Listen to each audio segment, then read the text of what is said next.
Hi guys, welcome back to the channel. I'm Office Blood Daz. I'm Gaynor. Two of us here today. If Patreon's your thing, check out the link in the description below. Loads of stuff on there, starting with just $3 a month. Helps support the channel. You won't be disappointed. Full watch-alongs to things like Modern Family, Seinfeld, Always Sunny in Philadelphia. Got a sports tier on there. There's loads of stuff in there. Yes. Check it out if it's for you. One of my favourite sort of like documentary channels to watch is Unreported World. Yeah. It's like a Channel 4, Channel 5 thing over here, isn't it? Yeah. I can't remember his name who does it now. Is it Bashir? Yeah. Martin Bashir or something like that. And he just follows like different stories that are quite of interest to me as well. You know, like we watched one the other day on Tenerife, like the housing crisis, and I didn't realise how many migrants there was from South America in Tenerife. A lot of Colombians. Yeah, Colombians there, which kind of surprised me a little bit.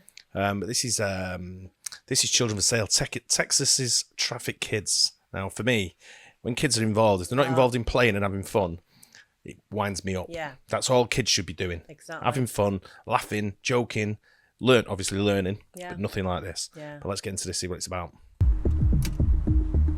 We're in Houston, Texas.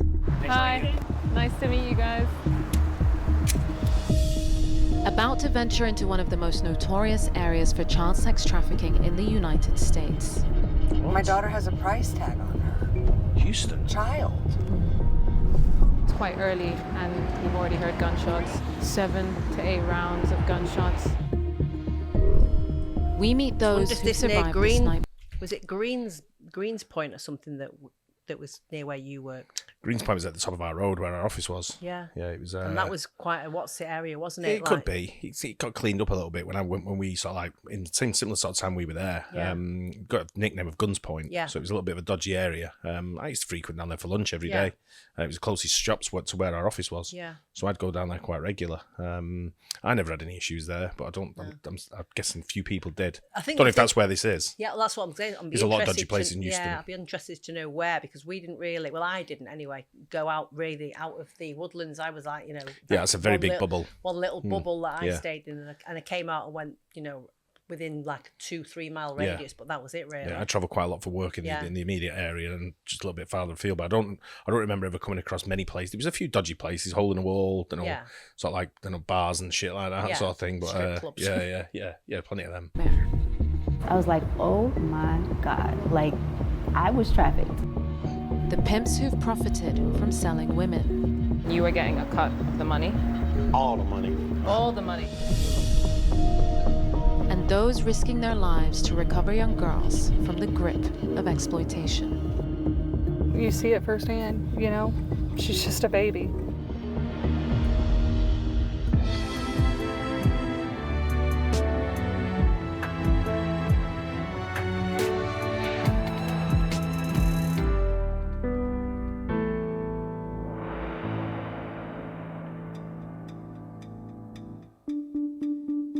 Houston on a Thursday night. We're in a parking lot where a private security team is assembling. Hi, nice to meet you guys. Wow, this is a team. Yeah. They're getting ready to accompany a group doing outreach work speaking to trafficked girls. One of them is Robin Corey, whose daughter Kristen was trafficked and remains missing today. Private investigator Betty Simons has been helping her on her search. And you always go out rolling this deep? Yeah. Why? Well, we're in Houston. Betty has recovered 45 underage girls from sex trafficking. Wow. It's dangerous work. What should we expect out there? You just don't know what's going to happen. They're stepping into their territory, so we all are taking a risk by being out here. But it's what we do, right? So. When the cartels get involved in this, and it's or whoever it is, it's whichever organised crime units behind it. There's so much money involved and so much sort of like at stake for what goes on. These are running a proper dangerous task to do it. And it's what they're doing is incredible. They're absolutely incredible. Yeah. It needs someone to get off their arse and do it. Yeah. Fortunately for me, I've never been affected by it, sort of thing. And it's a lot of the stuff that you don't get affected by, you don't get involved in. You just bypass it. Yeah. But this is something that's like obviously her daughter. Yeah, still not been found. I know. We watched that one where the girl was on a cruise ship, remember? And they wasn't sure if she fell over the cruise ship or she'd been trafficked. There was loads of different sort of like elements. People seeing it in like Costa Rica and stuff like that. But when you hear stories about human trafficking around the world, it goes on all over the place, doesn't it? Yeah. Yeah, mad. From cars, the security team will monitor Robin and the group doing outreach. Most are ex-army turned professional bounty hunters who make their money catching fugitives and do this child recovery work pro bono. So what's that gun? It's AR-15. Is that an AR-15 as well? It is. Why'd you choose an AR-15? Holds a lot of rounds. Okay. So if the traffickers do start shooting, what will you guys do? What's the plan? We're going to take cover, call 911, and defend our position. As in shoot back? Absolutely. To see these guys kitting up, carrying this much protection, bulletproof vests, arms, just to go out to Besonet Street, it really just makes you think how vulnerable these women and underage girls are right now. We set off for Besonet Street, a hotspot for sexual exploitation. As we approach, we see a row of cars stopping to pick up girls. Many of them look well under the age of consent. Wow. You could see 2, 3, 4, 5 girls. In recent years, at least 80,000 children and young people have been forced into sex trafficking in Texas. The average age a girl begins being sold is just 15. Houston has more cases than any other city in the whole of the United States. Wow. Besonet Street is ground zero. Jeez. My daughter has a price tag on her. A child.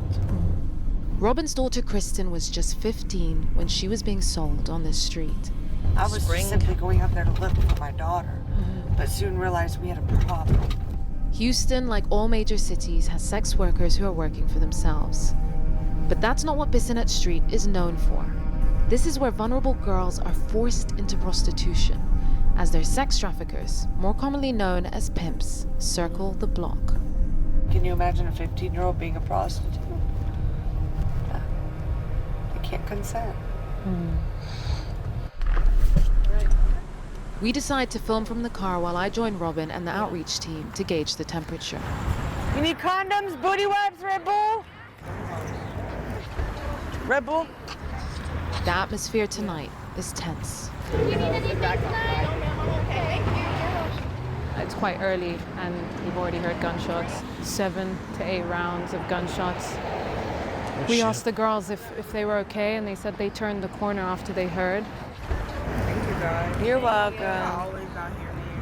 Y'all be safe. 2 of the girls came over and sat down for a bit and one of them told us that one of the girls got slapped. It's shocking. It's worse than I could have even imagined. It's this constant rotation of girls. A lot of them look really young. Some of them look 15, 16 at a push. We start to draw attention after talking to the girls, so we leave and catch up with Betty in a nearby diner. How was it tonight? It was normal for me. You saw for yourself how many young girls are out there. These are children that are out there. These are trafficking victims that are being abused. You saw them crying. So this isn't a happy place. It's a very dark place. Our work is never done. When you get one trafficker locked up, it's replaced by 5 more. When you get one child off the street, all they're doing is looking for another one to replace that income source. For Betty, this is personal. Her sister was sex trafficked at 14 and then years later murdered. For me, So the thing is about things like this is a lot of them do end in the wrong way. Yeah. Do you know what I mean? It's sort of like it's a life that's just sort of like the start of like a very, very dreary future. I was just thinking then, like, how do they actually get into this? But there's a lot of teenage girls who, you know, if an older man gives them, like, you know, alcohol or cigarettes and grooming. Grooming, and then all of a sudden they're too far in, they can't get out of it. Yeah, it happens a lot. I know there's a big grooming issue over here in the UK with similar sort of actions to what you're talking about. Yeah. But I just, I don't know where do they clamp it down, where do they nip it in the bud? Because they don't seem to be doing much about it over here. No, they don't. We see. I don't know it's being actioned in the USA in like Houston, places like this. Because that's a hot spot and the pimps are circling the block. surely it can't be hard to capture something Exactly, like that. yeah. I mean, it's like someone trying to rob a bank and they just keep circling the bank. Yeah. You know who it is. You've got to try and put a stop to it. I just wonder whereabouts in Houston. Yeah, someone will let us know. Yeah, I've never heard of the street name. Doesn't sound familiar to me. No, not for me either. And as we continue the fight, for me, it's keeping a piece of her alive, so that even though she's not here, like they couldn't kill her. They couldn't take her away. Sex trafficking, illegally transporting people from one area to another for the purpose of sexual exploitation, is a form of modern-day slavery. While inherently violent, not all methods are the same. At a cafe which raises funds for survivors of sex trafficking, I meet with Kathy and Dominique, who were both exploited at a young age. They are now mentors for girls who've been similarly entrapped. It first starts with, befriending someone, right? I'm your friend and, trust me. And then the next phase after that is alienation. Kathy's trafficker was a man she thought was her boyfriend. He used a tactic known as the Romeo method. For years, I just called it an abusive relationship. I hid and silenced like the whole prostitution part because I was so ashamed. Like, I took all of the blame. Like, how could I let him talk me into doing that? I didn't understand what trafficking was until I finally, started embracing what had happened to me, this bad relationship. That's when I really figured out what trafficking was. I was like, oh my God, like, I was trafficked. This is crazy. There's a name to it. A 17-year-old Dominique was abducted by what is known as a gorilla pimp. After accepting a job in a strip club to support her young son, he wouldn't let her leave. And he says, I'm going to tell you like this, if you try to leave, you will be killed before you reach Atlantic City. You will never see your son again, and I will spread your body parts everywhere. Just listen to what I have to say, and this is... The mad thing is about that is a lot of these people mean it. Yeah. You know what I mean? Yeah, it's not the threats just a that they're doing, they come through with. They're violent people, aren't they? Yeah. And he began to give me the code. And what do you mean by the code? Is that something that's common? Yes, it's like the street code, where he begins to tell me what I am required to do from now on. That my personal identity is no longer me. That's no longer exists. Like, you're a hoe now, and you belong to me, and I'm 17 years old, and I'm really like losing my mind. And that's what he wanted. That's what he wanted, control over me. Power and control are the currency of this economy. But breaking free is possible. How are you? I'm doing good. Betty takes us to meet one of the girls she's helped recover. Cam is now 19, but was trafficked when she was much younger. How old were you the first time you went to Besonet Street and worked on Besonet Street? 14. Wow. What was the first time like? It was scary because it was the first time, but I wasn't by myself. I had other girls to tell me what to do. So. What were the ages of the other girls? Some were around my age and some were older. Okay, so there were other 14-year-olds? Yeah. Cam managed to get away, but a few years later, after having issues with her family, she was once again being sold for sex. And in the clutches of a violent man. After he choked me out and stuff, I tried to leave. But it was like, it started getting physical to the point he was like, if you leave, I'll kill you. Then he always had guns on him, so I was scared. So it was like, I was too scared and too afraid to even try to leave. So yeah. And he tried to choke you out? Well, he did. It wasn't trying. Cam is now free from her trafficker, who is in prison facing multiple charges. She's expecting a child from a new relationship. When I found out I was having a daughter, I cried because it was like everything I've been through. I was like, I want my daughter to never go through that. Mm-hmm. So it was like with my daughter, I feel like I'll be way overprotective because the stuff that I've been through. So who are the traffickers? We've secured rare access to a man who is part of that world. Recently released from prison in North Texas, Edhem was initially indicted on child sex trafficking charges, which were dropped, and later convicted of advertising women online. What were their ages usually? They're usually going to be young, but not 16 or nothing like that.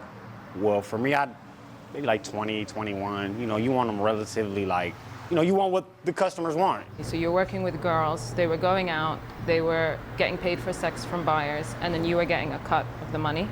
All the money. All the money. So what did they get out of it?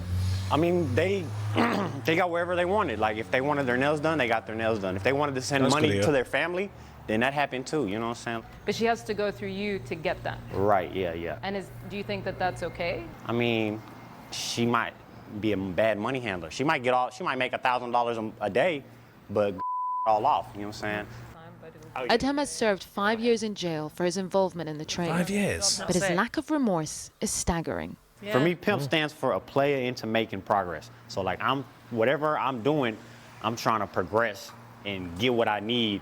I'm gonna pimp this situation. I'm gonna work it to my favor. You get what I'm saying? So maybe get an education. Anybody could be a pimp, you know what I'm saying? So women can be a pimp. So then how do you feel when the word sex trafficker is used? I hate that word traffic. It's just, I don't know, ever since the first time I read it on a paper, it just seems so like, you know what I'm saying? Like, it's just, I don't like that word. This is the oldest profession that's been going around. Prostitution's been going around since the early days, you know what I'm saying? So. But yeah, when they choose to do it themselves. Don't make it right for what he's doing here. Yeah. Only getting 5 years for what he's done as well. He's just like, it's and he's like you said, he's got no remorse. He doesn't. He seems to be a bit proud of himself a little bit. The way he's like, this is what I did. Then I made money. So hold all the money as well, and just give them. If you want the nails doing, they can have the nails done. That's big here. What's that going to cost? Yeah. You know, a few bucks. Yeah. You know. He's probably not giving them anything. Yeah. There's a difference, right, between sex workers who work for themselves and are making a choice, and women and girls who are being exploited by and you're right about men, groups of men who are taking their money when they do perform those acts. Do you see the difference? Yeah, it's two different sides, It's like two different ends, you know what I'm saying? In charge of their own body. I totally agree with you. Like, that's not sex working, you know what I'm saying? Like, that's trafficking, that's, you know, all that other stuff, like, that's, That's what you were doing. A whole nother ball game. How do young girls end up in the grip of traffickers? Back in Houston, we meet up again with Robin at her daughter Kristen's favorite pizza place. She tells us how Kristen's behavior slowly began to change. Well, Kristen turned 15. You know, she had her good friends and, you know, friends we knew. She started hanging around with some new people. And that's when she began the runaway thing. I thought it was just typical teenage behavior. But then she just started acting different. So it was like a process. Robin didn't realize that Kristen was being actively groomed. She ran away, and that's when Houston police picked her up on Besonet Street. The detectives were talking with us, and clearly she had been sex trafficked. And so I needed to get her away from Houston. Robin arranged for Kristen to stay at her grandmother's house without her phone. And we're kind of making some headway in family counseling, trauma counseling, psychiatrist appointments. And so we thought maybe, okay, it's time to have a phone. What happened? She was gone within the next 2 days. Until Kristen is found, her case will remain open. It's been over 2 years since Kristen went missing for a second time. The FBI is now investigating the case, but Betty she's is still 18 working. now. There's never going to be a time that we don't look for Kristen or that we stop, because there's still a chance, and there will always be a chance until we find her. How long is it usually before you start to be concerned that the girls have been killed? In a 90-day span, I start to worry, because these children are products, right? They're selling them to make money. And so therefore they have to advertise them.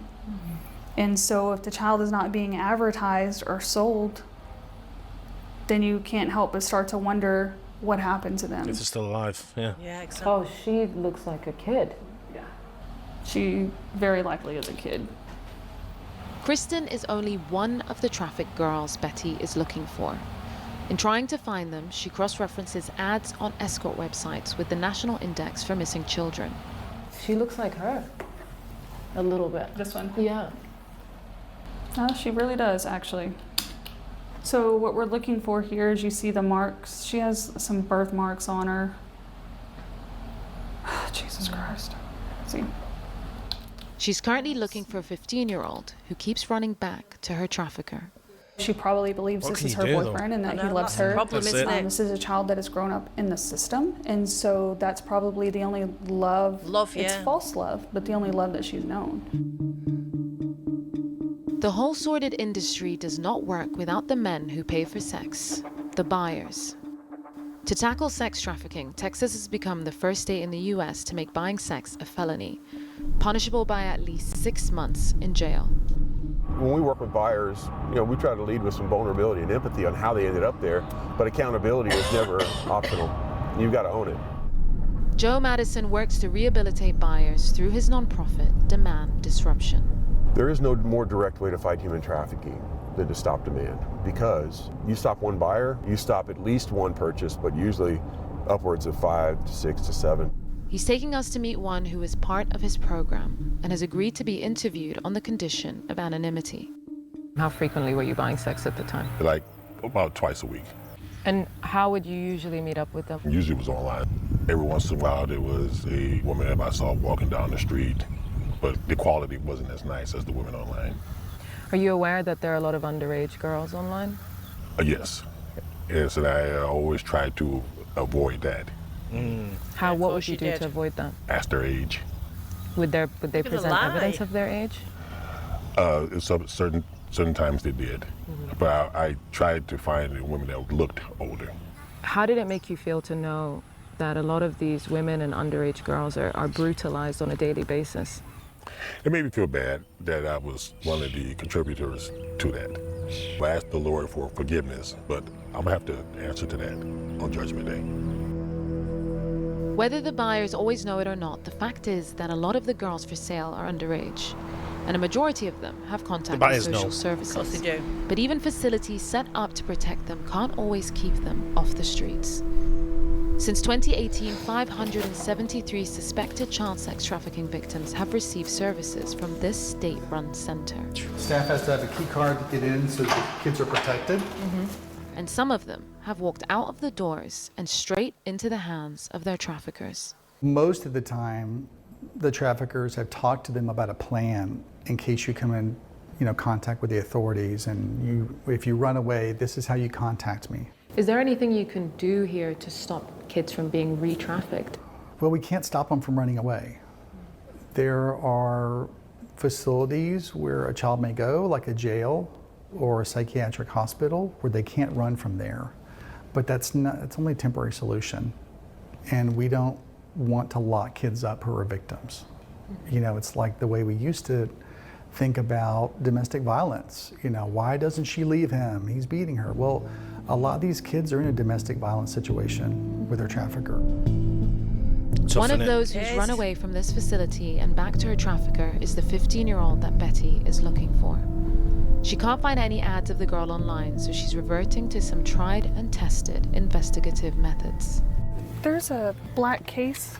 Do you mind handing it to me? Sometimes you gotta bring out the trusty binoculars. Because if she comes here, I'll be able to see her, for sure. We drive down the track with Betty, hoping to spot her. There's a girl here on the right as well. I don't know.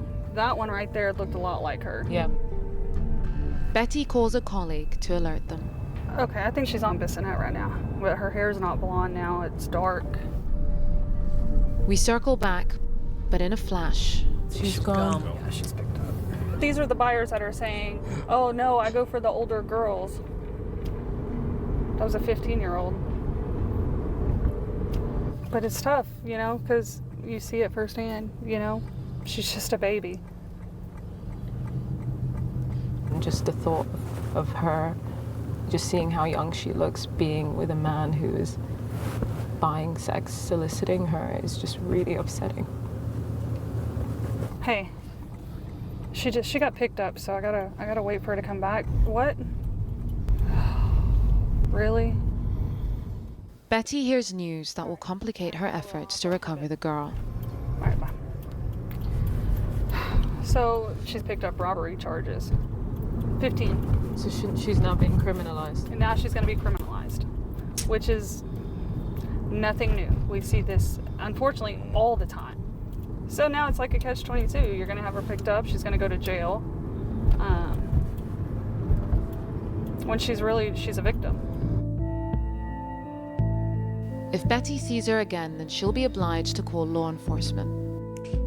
The Houston Police Department has a dedicated human trafficking unit headed up by Sergeant Antonio Gracia. What are the dangers of victims being criminalized during the recovery process for charges that are outstanding? It depends. Is it a violation of public safety? Because you do have victims sometimes out there robbing people too, as well, with guns and everything. Even though you might have duress, it's still a violent crime. And so that, but there are some issues that if during our operations, if we recover somebody and they're a confirmed victim, usually they're going to not get charges, especially if they're under 18. So this was a case of a 15-year-old African-American girl. She had been picked up, recovered before, and then she was back out with her trafficker. And she's facing robbery charges, and there's an arrest warrant out for her. I mean, with a case like that, how do you protect the trust, protect the recovery process? Okay, but let me ask a question for you. Okay, where was she safer at? At home again, where she could run away again? Or, I hate to say it, but sometimes they got to be, locked up for their own safety, so hopefully get them to stabilize. That's fair enough. Yeah. We hear from Betty that the 15-year-old has been picked up in Dallas and is now in juvenile detention, safe in the eyes of law enforcement. But the challenge now is to break the cycle of exploitation that keeps her tied to her trafficker. The challenge for Robin remains the same: finding her daughter. It's 2.5 years looking for your daughter. How are you coping with the stress? I've got to be strong for my other two kids, and I've got to show them strength and hope, because my son thinks she's the D word. The D word. He thinks she's died. Yes. And has that possibility of her not being alive, has that crossed your mind? Of course. Of course. I mean, what hasn't crossed my mind? My daughter's being raped and sold. How much more worse can it get?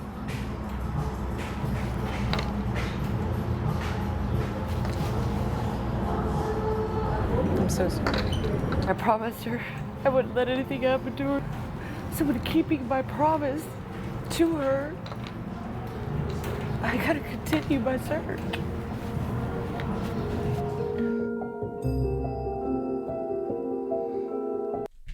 Yeah, it's a sad circle. It's like the cop said there. You go in. Sometimes they're better off incarcerated than they are to be like back home to run away again to get back into it. But a lot of them as well, they're embedded so much as for drug use as well that they rely on the circle to keep them in drugs, if you want. And that's what it's a circle that keeps going around. You do this, you get that. You do this, you get that. And it's horrible, but it's horrible that it's kids. It's like the girl that was pregnant before, and she was saying, like, when I have my baby, my little girl, I'm never gonna, I'm gonna look after her. I'm gonna make sure this doesn't happen. And that can go the opposite way. If you smother a child, then they're gonna rebel, aren't they? So there's no like happy medium. No, it's a tough cycle, and it's a lot of the kids, they do rebel. They get into that cycle of like, oh, look at me, I'm 15 years old, 14, 15. I know better. When I know better, and then all of a sudden, like you say, then all of a sudden they get addicted, or they get groomed, or they get, oh, this is my boyfriend, but my boyfriend wants to spend time with his mate, and and he's getting money for it and all that kind of stuff. And it's awful. Well, like it was Southwest Houston that we didn't really, we were quite way up north where we lived, and our office was next to George Bush Airport. Harris County, wasn't it? Yeah, I think that's the entirety of bloody Houston, isn't it? Harris County. But I think it's like, was that Hobby Airport around there that way? Sort of like down there, Sugarland, all around that sort of like southern area. I'm not sure. South Park, I can't remember. It was a while back, but it was. It's just I don't know, man. It's how do you conquer it? How do you combat that? No, you really can't, because you're putting the trust back in the girls. Just like, stop doing it. Yeah. And if you say stop doing it, you can't. You can't see him again. And they're like, no, he loves me. Yeah. And then as soon as you leave them alone and give them a phone again, they're gone. Yeah. It's. You've got to nip it right at the root, I think. But it's with the pimps and the people who are trying, who are doing it, but it's hard to get hold of them. Yeah. And this guy seemed to be proud of it as well, what he was doing. But I think it's a lack of education as well. If you've got no education, you have to do something to make money, and it's an easy job for them. Yeah. Selling drugs or pimping girls out. Yeah. Once they're in that system or that cycle, it's very tough to get out of it. I imagine anyway. Yeah. But it's not a good thing, is it? No. What world we live in today. Yeah. Always interesting though. Yeah. It's unreported world. I like it. It's a good documentaries. Yeah. You know, it's we do watch quite a lot of them. Yeah, we do. Yeah, I hope you guys enjoyed it as well. Don't forget to like and subscribe. See you on the next one. Bye. Cheers.